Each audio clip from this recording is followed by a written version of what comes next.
At Jello's Point Pharmacy in Point Lookout, the laid-back beach vibe is confronting a wave of drastic cutbacks in prescription opioids. There are always patients that, they come in, they legitimately need pain medication. They have a chronic condition that is debilitating. They can't get the medication. Pharmacy owner Tom D'Angelo says the DEA's crackdown against widespread abuse of pain medication in the late 1990s and early 2000s is now hitting properly prescribed patients who are suffering severe pain. I understand why the government did what they did. They kind of came in with a hammer to fix a problem that maybe they needed a scalpel to fix and should have made some adjustments. Faced with rampant overprescribing and a staggering human toll, the DEA ordered huge cutbacks in production of the most widely prescribed opioid, oxycodone, slashing output by about 2/3 over the past decade. Provisional data from the CDC shows there were more than 16,000 deaths from prescription opioid overdoses in 2021, 5 times more than in 1999. The goal of cutting back on the pharmacies was well-intentioned a decade ago.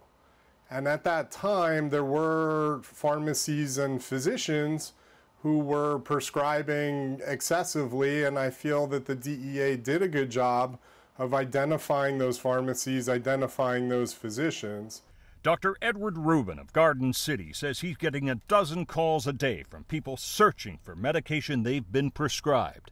Patients who are coming out from surgery may have difficulty getting medication once they come out of surgery and are not able to get adequate pain relief after their operations. The DEA is saying, hey, we're doing the right thing. Newsday healthcare reporter David Olson says he sees no sign federal prescription opioid quotas are about to ease back up. They acknowledge that there were some people, including medical professionals, who said these quotas cannot keep dropping, and the DEA at this point is defending the quotas. Olson reports the rate of opioid prescriptions per resident in Suffolk County fell by more than half from 2012 through 2020, while the rate of opioids prescribed in Nassau declined less dramatically. For some legitimately prescribed patients, Olson says the struggle to find pain medication has led to hospitalizations.